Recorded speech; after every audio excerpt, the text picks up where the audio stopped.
Hello भाई, आप सभी का मोस्ट वेलकम है आपके अपने यूट्यूब चैनल डेफिनेट सक्सेस में। सो फ्रेंड, जैसे कि आप सभी को पता ही है कि मैंने आपके लिए प्रैक्टिस सेट स्टार्ट किया है दिल्ली पुलिस हेड कांस्टेबल के लिए, और आज ये प्रैक्टिस सेट नंबर 3 है। ठीक है ना। तो इसमें है कि दोस्तों, मैंने आपके सामने एक सेंटेंस लिखा है बॉयज़ का। आपको पता ही है कि आपके एग्ज़ाम में बॉयज़ से रिलेटेड 3 क्वेश्चन आएंगे, वो मैं आपको प्रैक्टिस सेट नंबर 3 करा रहा हूँ। पहला क्वेश्चन आपके सामने स्क्रीन पर आपको दिख रहा होगा, बॉयज़ का है ये पहला क्वेश्चन। पहला क्वेश्चन क्या है, देखो ये, his employer trusts him completely. ठीक है ना, बॉयज़ का क्वेश्चन है, तो आपको थोड़ी बहुत बॉयज़ की नॉलेज तो होनी चाहिए। अगर आप किसी भी एग्ज़ाम की प्रिपरेशन कर रहे हो और प्रैक्टिस सेट लगा रहे हो, तो मैं आप ऐसा मानता हूँ कि आपको बेसिक तो आता ही होगा। ठीक है ना, इसलिए आप प्रैक्टिस कर रहे हो। अदरवाइज़ आपको बेसिक पढ़ना पड़ेगा, ग्रामर पढ़नी पड़ेगी, तो आप शायद इसको ना कर पाओ। अगर आपने थोड़ी बहुत भी ग्रामर पढ़ी है और बेसिक सा पढ़ा है, तो आप इसको आसानी से कर पाओगे। देखो मैं इसको कराता हूँ आपको। सबसे पहले देखो, अगर आपको वॉइस बनाना है तो पहले तो आपको ये आना चाहिए कि जो सेंटेंस लिखा है ये किस टेंस में लिखा है और किस टेंस को हम किस में चेंज करते हैं। ठीक है ना, किस हेल्पिंग वर्ब को किस तरह से चेंज की जाती है। जैसे यहाँ पर आपको दिख रहा होगा वर्ब की फर्स्ट फॉर्म में IS लगा हुआ है। ठीक है ना, वर्ब की फर्स्ट फॉर्म में प्लस आपने पढ़ा होगा S या ES, जिसमें लगता है वो प्रेजेंट इंडेफिनिट का टेंस होता है। ठीक है ना, तब आपको यहाँ पर यह आना चाहिए कि इस वर्ब को हम किस में चेंज करेंगे।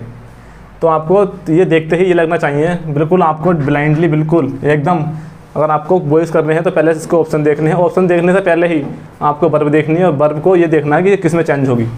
तब इसकी पैसिव वॉइस बनाएंगे हम, तो आपको पता होगा कि या तो इज आएगा या एम आएगा या आर आएगा। अब आप छोटे बच्चों तो हो नहीं, आप 10th या 12th में तो हो नहीं, जो कि आप इसको सारा चेंज करने लग जाओ पेपर पे। आपको बस एग्ज़ाम में क्या करना होता है, बर्फ़ देखनी होती है, बर्फ़ पे ही खेलना होता है। सारा खेल बर्फ़ का ही है एग्ज़ाम में, सारा खेल बर्फ़ का ही है यहाँ पे एग्ज़ाम में। ये देखो, बस बर्फ़ देखो और आप अपने दिमाग में ये सोच लोगे हाँ ये इसमें चेंज होगा, ये इसमें चेंज होगा, और ऑप्शन देख के टिक कर दो एकदम से आंसर। जैसे मैंने देखा यहाँ पर इज आएगा यहाँ पर, फिर इसके बाद में बर्फ़ की थर्ड फॉर्म आएगी, तो मैं ये देखूँगा बस इज MR कौन से में है और बर्फ़ की थर्ड फॉर्म कौन से में है, तो मैं मार्क कर दूँगा। अब तो आपको समझाता हूँ मैं पहले। इसमें देखो वॉज आ रहा है, तो यहाँ पर हमारा पहला ऑप्शन तो होने गलत हो गया। यहाँ पर वॉज नहीं आएगा, या तो इज आएगा या एम आएगा या आर आएगा। ठीक, अब यहाँ पर आपको दिख रहा होगा हिज कम्प्लीटली, तो यहाँ पर इज है। ठीक है, और यहाँ पर वर्ब की थर्ड फॉर्म है, तो मतलब ये हमारा आंसर हो सकता है। लेकिन आपको और जो आपके 2 ऑप्शन बचे हैं इनको भी पहले एक बार क्रॉस चेक कर लेना है। तो यहाँ पर इज है, बीइंग है, यानी हमारा आंसर ये नहीं हो सकता। यहाँ पर इस तो ठीक है, वर्ब की थर्ड फॉर्म भी ठीक है, लेकिन आपको जो यहाँ पर बीइंग दिख रहा है, ये बीइंग नहीं आता। अगर ऑलरेडी सेंटेंस में इज MR दिया होता यहाँ पर, तब आपको बीइंग आता, क्योंकि जो इज MR दिया होता है प्रेजेंट कॉन्टिन्यूस टेंस होता, तो आपकी बी की जो फॉर्म होती है, मैंने आपको बताया था प्रीवियस सेट में कि जो बी की फॉर्म होती है उसमें हम ING लगा के उसको बीइंग करते हैं। ठीक है ना, तो यहाँ पर तो ऐसा कोई खेल है नहीं, इसलिए यहाँ पर आपका C ऑप्शन भी कट हो जाता है। Got it. हमारा या तो ऑप्शन नंबर 2 हो सकता है, बचा ऑप्शन 3, 4th। अब 4th ऑप्शन में क्या है, देखो यहाँ पर भी इज है, यहाँ पर भी वर्ब की थर्ड फॉर्म है। ठीक है ना, यहाँ पर इज दे रखा, वर्ब की थर्ड फॉर्म दे रखा, यानी इन दोनों में से हमारा कोई भी एक सेंटेंस है। अब आपको जब एक या एक से ज़्यादा सेंटेंस में आपको दिख जाएगी हाँ ये भी हो सकता है, ये भी हो सकता है, तब आपको ये देख लेना है कि जो आपका ये ऑब्जेक्ट है, वर्ब के बाद जो ऑब्जेक्ट आता है, मैंने आपको बताया था कि जो वर्ब होती है, वर्ब के बाद जो ऑब्जेक्ट आता है उसको चेक करते हैं हम। अब यहाँ पर देखो हिम दे रखा है। ठीक है, अब यहाँ पर अगर होता हिज, हिम की जगह हिज होता, तो ये सारा का सारा इसका ऑब्जेक्ट बन जाता, आपको पता ही है। तो सारा का सारा उठ के यहाँ पर ये सब्जेक्ट बन जाता ऑब्जेक्ट का। अब यहाँ पर हिम दे रखा है, हिज नहीं है, तो हिज को यहाँ, हिम को यहाँ से, यह ऑब्जेक्ट, इसका सब्जेक्ट क्या बनेगा, ही। तो ही चेक कर लेंगे इन दोनों में से। अब हम ही देखो, इसमें हिम है, ये ऑप्शन भी हमारा गलत हो गया, बचा ऑप्शन डी। यहाँ पर ही आएगा, ऑब्जेक्ट का सब्जेक्ट बनेगा ही। वर्ब, यहाँ पर आपकी ये वर्ब की फर्स्ट फॉर्म में IS लगा होता है, जिसमें S या ES, उसको हम चेंज कर लेते हैं इज MR में। एंड देन क्या करते हैं कि वर्ब की थर्ड फॉर्म लिखते हैं हम। ठीक है, वर्ब की थर्ड फॉर्म ये रही, और उसके बाद में जो आपका बचा हुआ पार्ट होता है वो आ जाता है, और बाकी सब्जेक्ट का क्या बन जाता है, ऑब्जेक्ट, बाई लग के। अब बाई क्यों आता है इसके साथ में, ठीक है, इसके साथ में बाई क्यों आता है ये मैं आपको पढ़ाऊँगा, जब आपको मैं थोड़ा बेसिक पढ़ाऊँगा बॉयज़ का। पहला क्वेश्चन हो गया, मैं दूसरा क्वेश्चन लिखता हूँ आपकी स्क्रीन पर।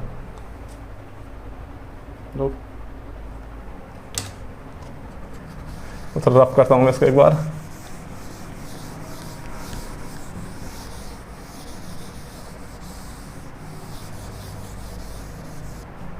ठीक है, क्वेश्चन नंबर सेकंड आपको दिख रहा होगा, मैंने आपको क्वेश्चन नंबर सेकंड लिख दिया अपनी स्क्रीन पर, आपको दिख रहा होगा।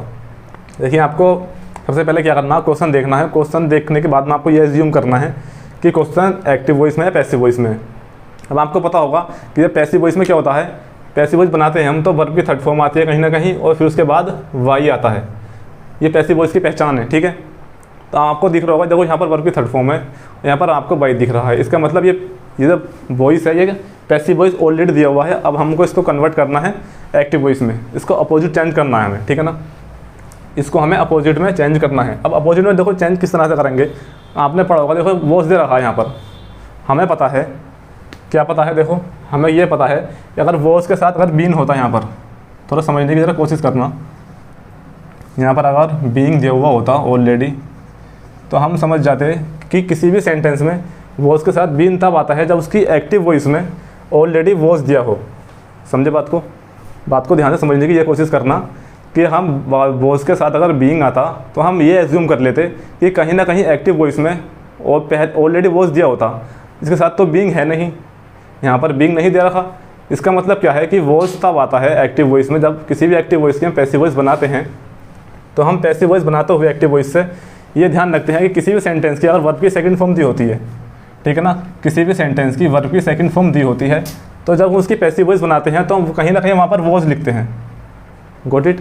समझ में तो आ रहा ना सभी को? ध्यान से समझने की थोड़ा कोशिश करो। देखो मैंने आपको क्या समझाया यहाँ पर, मैं आपको ये समझा रहा हूँ कि किसी भी एक्टिव वॉइस में जब सेकंड फॉर्म वर्ब की दी होती है तो उसकी पैसिव वॉइस जब हम बनाते हैं तो वहाँ पर वॉइस लगाते हैं, फिर उसके बाद में वर्ब की थर्ड फॉर्म लगा देते हैं। लेकिन यहाँ पर ऑलरेडी वॉइस दिया हुआ है, यहाँ पर ऑलरेडी वाज दिया हुआ है। तो हमें ये देखना है कि किसी भी एक्टिव वॉइस में ऑप्शंस में वर्ब की सेकंड फॉर्म हमें देखनी है बस, ठीक है ना। हमें किसी भी एक्टिव वॉइस में ये चार जो आपके सामने ऑप्शन दिए हुए हैं ये एक्टिव वॉइस में है, ठीक है ना। ये इसकी पैसिव वॉइस दी हुई है ऑलरेडी। तो हमें देखना है कि वर्ब की सेकंड फॉर्म यहाँ पर भी है। ये हमारा आंसर हो सकता है। मैंने आपको ये बता दिया है कि अगर आपको एक आंसर मिल जाए तो आपको जो बचे ऑप्शन होते हैं वो भी एक बार क्रॉस चेक कर लेने चाहिए, क्योंकि कभी कभी उनमें से आंसर कोई निकल आए। यहाँ पर वर्ब की सेकंड फॉर्म है ये, ठीक है ना। और वर्ब की सेकंड फॉर्म को हम वॉइस में चेंज करते हैं क्योंकि पैसिव वॉइस बनाते हैं। मतलब कि अगर यहाँ पर वर्ब की सेकंड फॉर्म है, अगर हम इसकी पैसिव वॉइस बनाएंगे तो हम वॉइस लगाएंगे, ठीक है बात। अब यहाँ पर देखो नीचे तो यहाँ पर भी वर्ब की सेकंड फॉर्म है, तो मतलब हमारा ये आंसर भी हो सकता है, ये भी हो सकता है और ये भी हो सकता है। अभी हमें और जो ऑप्शन बचे हैं उनको भी एक बार चेक कर लेते हैं। अब देखो यहाँ पर है दिया हुआ है वॉज बीइंग। अब कुछ बच्चे क्या करते हैं जल्दी जल्दी में, वो ये नहीं देखते कि ये सेंटेंस पैसिव वॉइस में दिया हुआ है, वो ये देखते हैं बस कि हाँ ये एक्टिव वॉइस में तो होगा ही, हमें इसकी पैसिव वॉइस बनानी है। वो देखते हैं वॉज और हमें पता है कि वॉज के साथ हम बीइंग लगा देते हैं। जब हम किसी भी एक्टिव वॉइस से पैसिव वॉइस बनाते हैं, जब वॉइस दिया हुआ होता है तो बच्चे देखते हैं बस एकदम से सेंटेंस देखते हैं, वॉइस देखते हैं, वो देखते हैं कि वॉइस के साथ बीइंग आएगा, हमें देखना कहाँ है, वॉइस के साथ बीइंग यहाँ दिया हुआ है। ऑप्शन नंबर सी ठीक हो गया, लेकिन बिल्कुल ही गलत ये हो गया, ठीक है ना। गलत है क्योंकि ये जो आपको सामने वॉइस दे रखा है ये पैसिव वॉइस में है, तो यहाँ पर वॉइस बीइंग तो आएगा नहीं। अब बचा ऑप्शन फोर्थ। देखो फोर्थ ऑप्शन में भी क्या करा, फोर्थ ऑप्शन में आपको दिया हुआ है यहाँ पर इज़, तो इज़ भी नहीं आने वाला। यहाँ पर मैंने आपको बता दिया है कहीं ना कहीं वर्ब की सेकंड फॉर्म ही आएगी, और वर्ब की सेकंड फॉर्म को हम वॉइस दिया वर्ब में चेंज करते हैं तो ये यहाँ पर चेंज हो जाएगा। लेकिन यहाँ पर इज़ दे रखा है तो मतलब डी ऑप्शन भी हमारा बिल्कुल गलत हो गया। समझे बात को? अब देखो पहला ऑप्शन हो सकता है या हमारा सेकंड ऑप्शन हो सकता है। अब हमें देखना क्या है, अब हमें यहाँ पर देखना क्या है कि आपको जब वाई दे रखा है, आपको पता है कि सब्जेक्ट, जब हम सब्जेक्ट का वाई लगाकर ऑब्जेक्ट बनाते हैं किसी पैसिव वॉइस में, तो कहीं ना कहीं जब इसकी हम पैसिव वॉइस से एक्टिव वॉइस बनाएंगे तो जो वाई के बाद में जो ऑब्जेक्ट लिखा रहता है, ठीक है ना, तो उसका क्या बनाते हैं हम सब्जेक्ट। यहाँ पर ये देखा है इसको ऑब्जेक्ट, अब हम इसका क्या बनाएंगे सब्जेक्ट। इसका सब्जेक्ट बनाएंगे तो हर फाइन डांस परफॉर्मेंस को हम सारा का सारा एज इट इज ऐसे उतर जाएगा। क्यों? देखो ये देखा आपका परफॉर्मेंस है यहाँ पर, ठीक है, यहाँ डांस है। अब यहाँ पर ये पूरा एक कंपाउंड बन रहा है, ठीक है ना। यहाँ पर ये सारा का सारा क्या है, कंपाउंड है। ये क्या है, कंपाउंड दे रखा है, तो कंपाउंड को सारा का सारा कंपाउंड ऐसे उतर के यहाँ पर आ जाएगा। यहाँ पर दे रखा हर फाइन डांस परफॉर्मेंस, ये दे रखा सारा का सारा इसका कंपाउंड। ऑब्जेक्ट का क्या बनेगा, यहाँ पर सब्जेक्ट बन जाएगा। ये हो सकता है। अब देखो नीचे वाले में हर फाइन, कौन सा ऑप्शन, ये पहला वाला। अब कुछ बच्चे क्या करते हैं, खाली हर को देखते हैं और हर का ऑब्जेक्ट समझने के बाद में इसको कि ये ऑब्जेक्ट है, इसका सब्जेक्ट ऑलरेडी यहाँ पर बना देते हैं। एकदम इसका सब्जेक्ट यहाँ पर बना देते हैं, हर को सी में कन्वर्ट कर देते हैं और पहला ऑप्शन मार्क कर देंगे। लेकिन पहला ऑप्शन भी यहाँ पर गलत हो गया आपका, समझे बात को, यहाँ पर आपका पहला ऑप्शन भी गलत हो गया। लेकिन जब हम पूरा कंपाउंड को एज इट इज़ यहाँ पर कॉपी करेंगे तो सारा का सारा सब्जेक्ट बन जाएगा, उसके बाद में वर्ब की सेकंड फॉर्म और बच्चा कुछ जो सब्जेक्ट है उसका बन जाएगा ऑब्जेक्ट। और उसको एक बार और समझते हैं। देखो अब ये आपके सामने दिया हुआ है ये एक्टिव वॉइस, अगर मैं इसकी ही पैसिव वॉइस बनाऊँ, एक बार समझो यहाँ वो थोड़ा सा नीचे समझाता हूँ मैं इसको। देखो आप समझो, देखो ये आपको दे रखा है एक्टिव वॉइस, सपोज करो, ठीक है ना, ये एक्टिव वॉइस दे रखा। अगर मैं इसकी पैसिव वॉइस बनाऊँ तो किस तरह से बनेगी, देखो मैं लिखूँगा यहाँ पर पहले ऑब्जेक्ट का क्या बनेगा, सब्जेक्ट बनेगा एवरीवन, ठीक। और यहाँ पर वर्ब की सेकंड फॉर्म दे रखी है, वर्ब की सेकंड फॉर्म को हम चेंज करेंगे वॉज या वर्ब में, एवरीवन सिंगुलर है तो क्या आ जाएगा वॉज, गॉट इट। अब उसके बाद में क्या आएगी वर्ब की थर्ड फॉर्म, यहाँ पर वर्ब की थर्ड फॉर्म दे रखी है, वर्ब की सेकंड फॉर्म भी यही होती है और थर्ड फॉर्म भी यही होती है, चार्म्ड, ओके। अब क्या करते हैं हम, वर्ब उतारने के बाद में जो आपका सब्जेक्ट है इसका क्या बनाएंगे ऑब्जेक्ट, तो क्या आ जाएगा यहाँ पर हर फाइन डांस परफॉर्मेंस, ठीक है ना। देखो ये बन गया इसकी पैसिव वॉइस। अब देखो इस ये जो दिया हुआ सेंटेंस, इसमें और इसमें कोई डिफरेंस है नहीं है। अगर इस एक्टिव वॉइस से ये पैसिव वॉइस बन सकती है और ये सेंटेंस यहाँ पर एज इट इज है, तो उसका मतलब हमारा ये आंसर ठीक होगा, ठीक है। इसमें देखो इतना टाइम तो लगता नहीं है देखने में, मुश्किल से आपको 3 से 4 सेकंड लगेंगे। अगर आपको कॉन्सेप्ट क्लियर है सारे तो आपको इसको करने में सिर्फ 3 से 4 सेकंड लगेंगे, 3 से 4 सेकंड लगेंगे, बस ज़्यादा टाइम नहीं लगता। आपको ये देखना है बस और ऑप्शन चेक करने हैं, आपको सब इस तरह से एलिमिनेट करने जाते हैं और आंसर आपको मिल जाता है। अब क्वेश्चन नंबर देखो 2 करा दिया, क्वेश्चन नंबर 3 कराता हूँ अब आपको।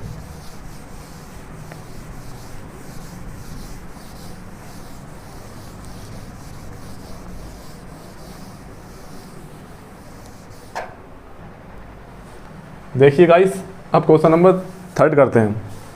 3 क्वेश्चन आपको देखते ही थोड़ा सा एज्यूम कर लेना है, ठीक है ना। आपको सेंटेंस देखना है पहले ये कि एक्टिव वॉइस है पैसिव वॉइस है, आपको पता चल गया होगा। सेंटेंस आपको एक्टिव वॉइस में दिया हुआ है, ठीक है ना। अब इसकी हमें बनानी है पैसिव वॉइस। किस तरह से बनाएंगे देखो, अब थोड़ा समझने की तरह यहाँ पर कोशिश करना। देखो यहाँ पर हैव दिया हुआ है, तो आपको देखो क्वेश्चन इसका लगाने के लिए मैं तो शायद इस तरह से ये वर्ब देखने के बाद में क्वेश्चन इस तरह से लगा देंगे, सी ऑप्शन लगा कर उसका राइट आंसर हो जाएगा, कोई दिक्कत नहीं है। अगर आपके भी कॉन्सेप्ट थोड़े क्लियर हैं, ठीक है ना, तो आप भी बहुत मतलब 3 से 4 सेकंड में आपको इसका आंसर कर सकते हो, 3 से 4 सेकंड में ओनली, ठीक है ना। कोई ज़्यादा इतना टाइम लगता नहीं है कि आप छोटे बच्चे तो होने कि आपको इनको चेंज करना पड़ेगा सारा का सारा, कि हमें इसके मार्क मिलेंगे सारा का सारा। में पेपर पे डेस्क्रिप्टिव एग्जाम तो आपका होता नहीं है, ऑब्जेक्टिव आपका एग्जाम होता है, 4 ऑप्शन दिए होते हैं, बस थोड़ा सा आपको देख लेना है, थोड़ी बहुत भी नॉलेज होगी आप कर लोगे। मैं ऐसा मान के चल रहा हूँ कि आपको पैसिव वॉइस में थोड़ी बहुत नॉलेज है, ठीक है ना, इसलिए मैं आपको ज़्यादा कॉन्सेप्ट नहीं करा रहा, क्योंकि कॉन्सेप्ट आपके वो होंगे जब आपको मैं इसकी थ्योरी कराऊंगा। पैसिव वॉइस की थ्योरी कराने के बाद अभी मैं नहीं करा रहा, आपको प्रैक्टिस करा रहा हूँ, तो आपको थोड़ा सा देखना है। यहाँ पर हैव दिया हुआ है, ठीक है ना, तो हैव को देखने के बाद में हमें थोड़ा दिमाग में यह आना चाहिए कि या तो किसी भी क्वेश्चन में हैज मिलेगा या मिलेगा हमें हैव, ठीक है ना। हमें इससे कुछ नहीं लेना देना, ठीक है, इसके आगे पीछे क्या लिखा हुआ हमें उससे कुछ नहीं लेना देना, खाली हमें इसकी वर्ब देखनी है। सारा खेल वर्ब का ही है, हमें इसकी वर्ब देख लेनी है, आगे पीछे क्या लिखा हुआ हमें उससे कोई मतलब नहीं है, डजेंट मैटर इट, ठीक है ना, कुछ से कोई मतलब नहीं है, देखना खाली। फिर उसके बाद में क्या देखना कि हैज़ या हैव के साथ में ये कहीं ना कहीं वर्ब की थर्ड फॉर्म या सेकंड फॉर्म होती हैं ये दोनों। तो बी की जो थर्ड फॉर्म होती है वो क्या होती है, बीन होती है, ठीक है ना। बी की थर्ड फॉर्म क्या होती है, बीन। अच्छा, आपको बी के साथ में कभी कभी आपने देखा होगा बीन आ जाता है, बी के साथ में कभी कभी इसके साथ में क्या लगा देते हैं, बीन लगा देते हैं। बीन कब आता है, जब सेंटेंस कोई भी, जब एक्टिव वॉइस प्रेजेंट कॉन्टिन्यूस में हो सकता है, ठीक है ना, जब प्रेजेंट कॉन्टिन्यूस हो या पास्ट कॉन्टिन्यूस में। तो आप जब वॉज लगाते हो और वॉज या इज एम आर लगाते हो, ठीक है ना, इजी आर लगाते हो, प्लस में इसके साथ आप क्या करते हो, कहीं ना कहीं वर्ब की फर्स्ट फॉर्म में आई एन जी लगा देते हो, ठीक है ना। इसके साथ में क्या करते हो, वर्ब की फर्स्ट फॉर्म में आई एन जी लगा देते हो। ऐसा करने के बाद में क्या होता है कि जो बी की फर्स्ट फॉर्म होती है, इस फर्स्ट फॉर्म में भी हम जब पैसिव वॉइस बनाते हैं तो आई एन जी, ये तो आई एन जी होती है, ये आई एन जी इसमें सफिक्स हो जाती है, इसलिए आपका यहाँ पर बीइंग आ जाता है। क्या आता है, बीन। इसको बोलते हैं बीइंग, इसको बीन, थोड़ा समझना, तो हमें क्या करना है यहाँ पर, हमें तो बर्फ़ की थर्ड फॉर्म में लगानी है, तो यहाँ पर बीन आएगा, हमें इस बीन से कोई मतलब नहीं है। तो आपको सारे ऑप्शन देख लेने हैं बस। हैव बीन हमको देखना है, हैज़ या हैव बीन, इसमें हैव दे रखा है और बीन आया हुआ है। हो सकता है आंसर मैंने आपको बता दिया है, और आपको पहले ही ऑप्शन मिल जाए तो आपको ये नहीं करना कि पहले ही मार्क कर दोगे और आंसर हो जाएगा। आपको बस ये देख लेना है, और आपको पहला आपने ऑप्शन देख लिया, क्वेश्चन नंबर यहाँ पर ऑप्शन सेकंड है, इसमें दे रखा है ओनली हैव। ठीक है, हमें हैव नहीं चाहिए, हैव के साथ में बीन चाहिए, जो कि पहले ऑप्शन में अभी तक। तो अब देखो एक ऑप्शन आपके सामने ये रहा, ठीक है ना, हैव दे रखा है, बीन दे रखा है, इसका मतलब ये भी आंसर हमारा हो सकता है। नेक्स्ट क्वेश्चन देख लेते हैं। नेक्स्ट क्या है, इसमें तो खाली वो वर दे रखा है, हमें वर थोड़ी ना चाहिए, हमें हैज़ या हैव के साथ में बीन चाहिए। तो या तो हमारा आंसर ऑप्शन ए हो सकता है या ऑप्शन सी हो सकता है। और यहाँ पर देखना क्या है, मैंने आपको पहले बता दिया है कि आपको देखनी है ऑब्जेक्ट इसका, ठीक है ना। अगर आपको जब दो ऑप्शन एक सेम मैच हो जाए हैं, फिर आपको क्या देखना है, सब्जेक्ट का ऑब्जेक्ट बना हुआ है या नहीं है, या इस सब्जेक्ट का ऑब्जेक्ट बना हुआ है बाई के बाद में या नहीं है, या इस ऑब्जेक्ट का सब्जेक्ट बना हुआ है या नहीं है। हम इसका जब सब्जेक्ट बनाएंगे तो the crops in the western India, तो हमारा क्या करना पड़ेगा, ये सारा का सारा सा कंपाउंड उतारना पड़ेगा हमें, ठीक है ना। जो फसल है कहाँ पर, पश्चिमी भारत में, जो पश्चिमी भारत की जो फसल है वो उन पर अटैक हमला कर दिया गया है, किसके द्वारा, लोकस्ट के द्वारा।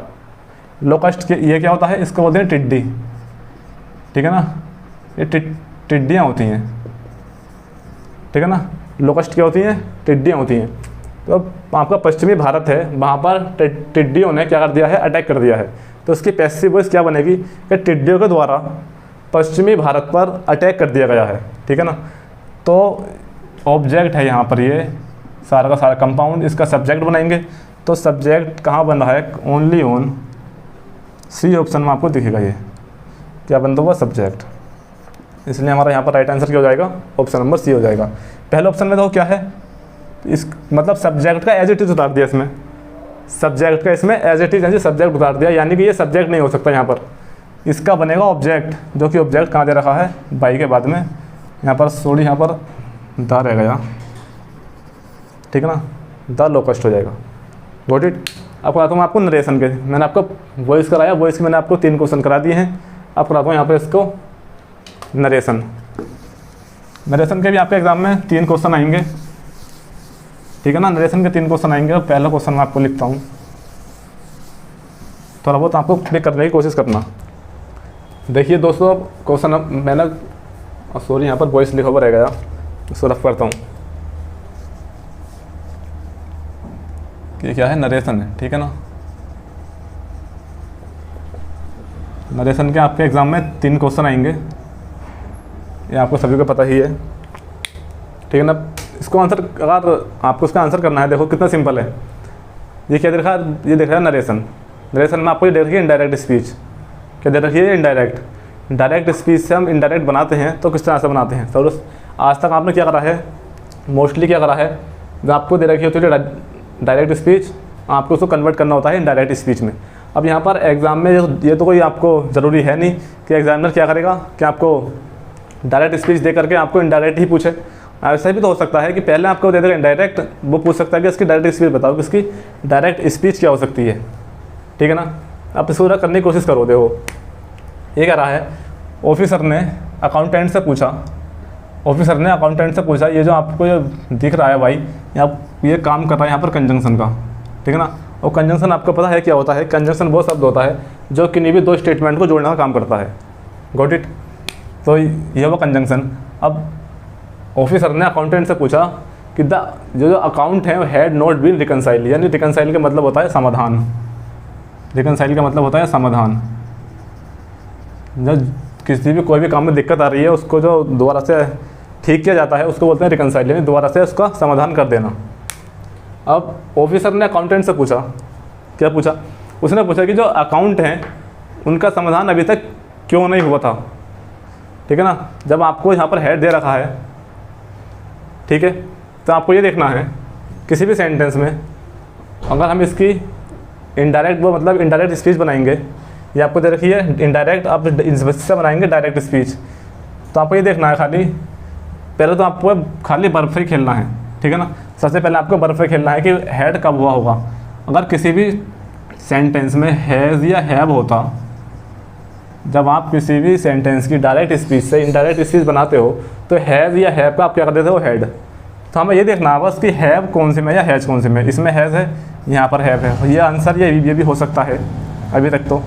उसके बाद में क्या करना है, यहाँ पर हैव है यानी ये भी हमारा आंसर हो सकता है। यहाँ रखा हैड यानी ये आंसर हमारा नहीं हो सकता।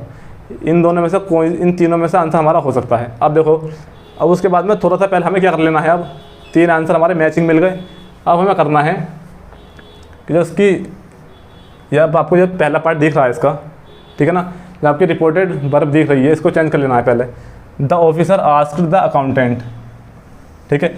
आपका पता है जो रिपोर्टिंग वर्ब होती है, ठीक है ना, जो रिपोर्टिंग वर्ब होती है वो होती है reported speech. Reporting verb as it is ऐसी वो तो कॉपी हो जाती है। तो यहाँ पर, और आपको पता है कि जब हम इसकी इनडायरेक्ट स्पीच बनाएंगे, ठीक है ना, तो आस्क्ड का क्या करेंगे, सेट टू यहाँ पर भी है, यहाँ पर भी है, यहाँ पर भी और यहाँ पर भी, नहीं सारे सेंटेंस में हो सकता है। लेकिन हमारा डी ऑप्शन तो पहले ही कट हो चुका है, क्योंकि यहाँ पर हेड नहीं, क्या आ सकता है, हैज़ या हैव आ सकता है। अब ये हैव कब हुआ होगा, ये दे रखा आपका अकाउंट्स, यानी ये है प्लूरल। तो अब हमें इतना, हम थोड़ा बहुत श्योर हो गए कि यहाँ पर हैज़ तो आने का नहीं है, ठीक है ना।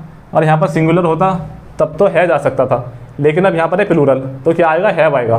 तो इसका मतलब ये एक ऑप्शन भी हमारा कट गया, ऑप्शन नंबर सेकंड भी हमारा यहाँ पर कट हो गया।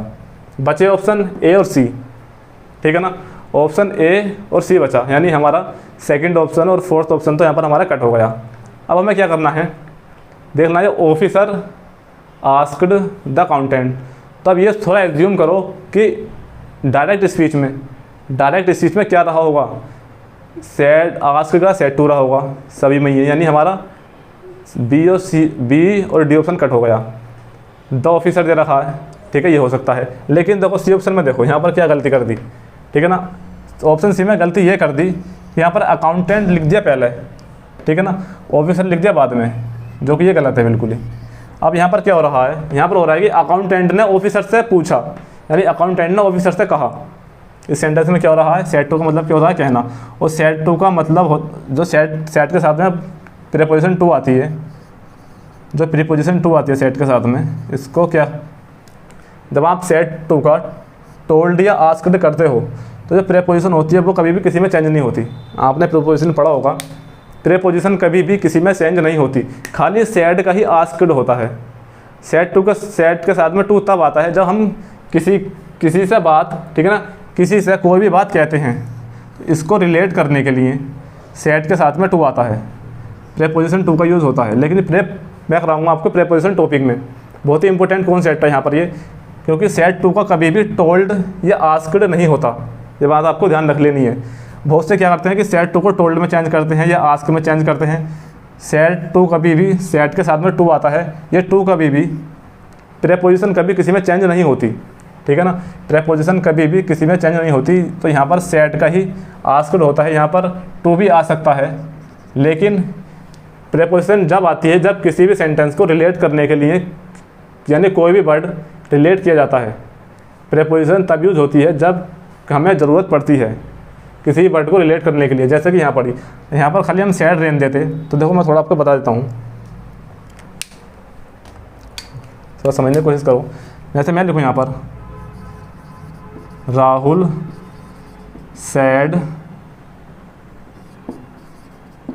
जय माता दी, ठीक है ना, ये समझो, राहुल सैड जय माता दी। और एक सेंटेंस में लिखता हूँ,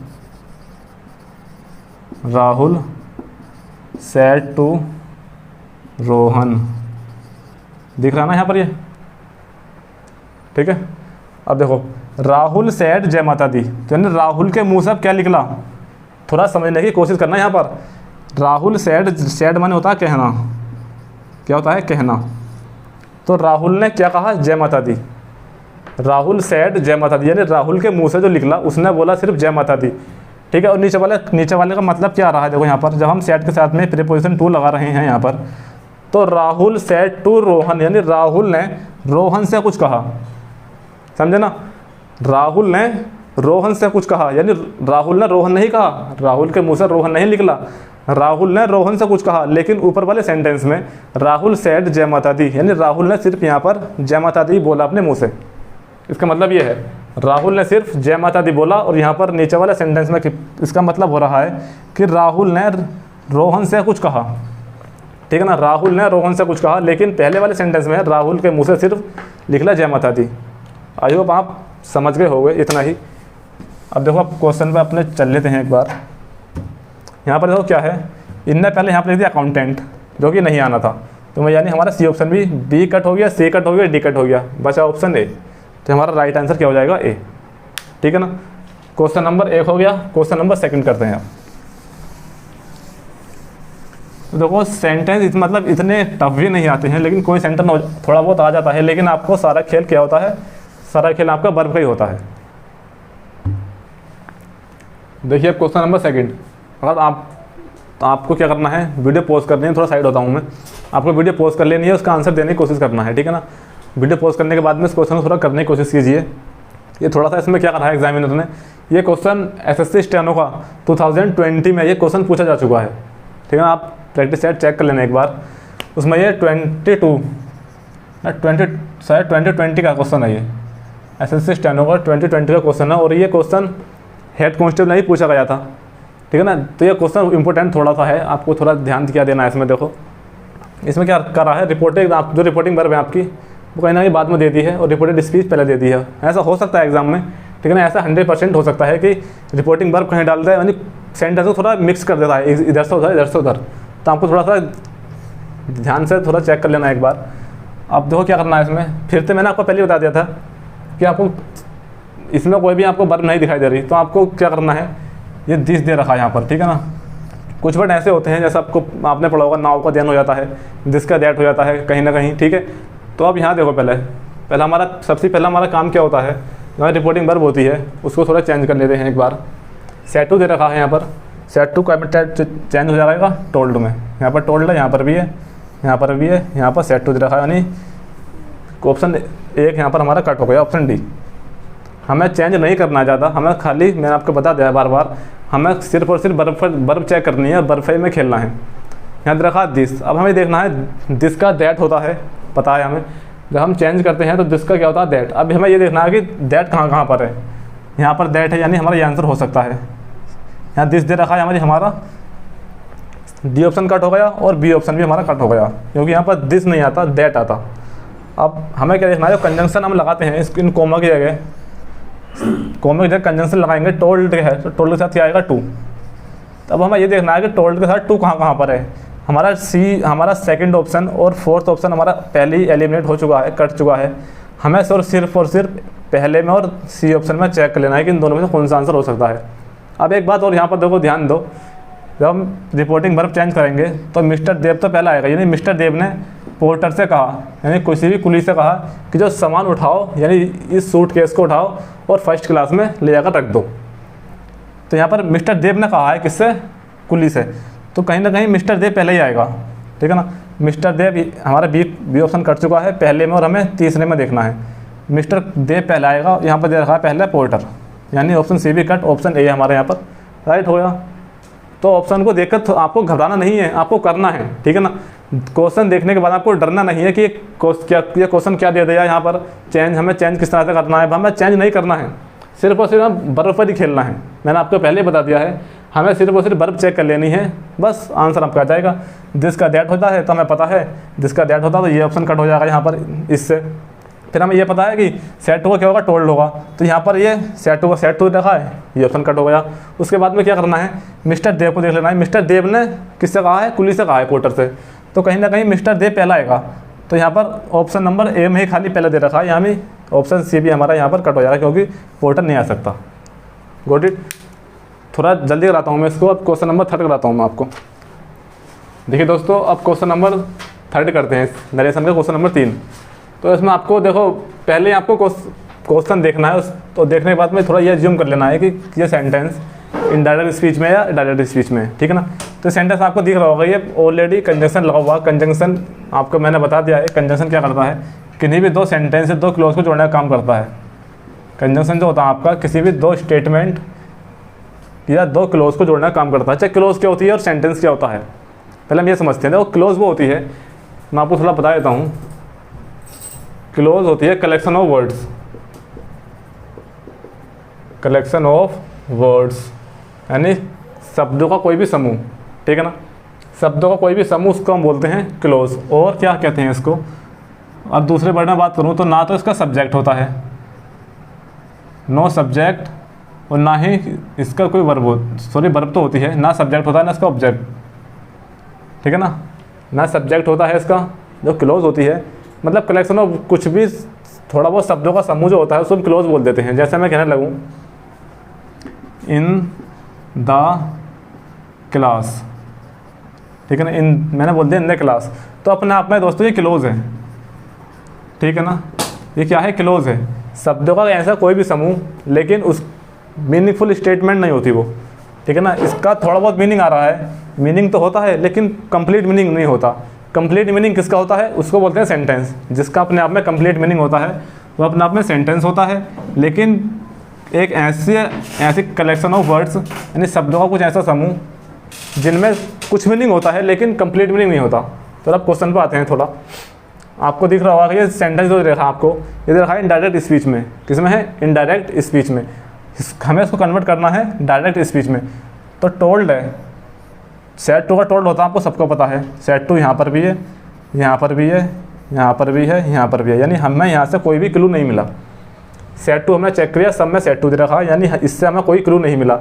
अब बात करते हैं इसके वर्ब पर। मैंने आपको फिर बता रहा हूँ, हमें एक सेंटेंस देखना है और ओनली उसकी वर्ब चेक कर लेनी है, ठीक है ना। यहाँ पर थोड़ा सा मिस्टेक हो सकती है, चलो कोई नहीं, यहीं रहने दो, ठीक है ना। अब देखो इसकी वर्ब दे रखी है।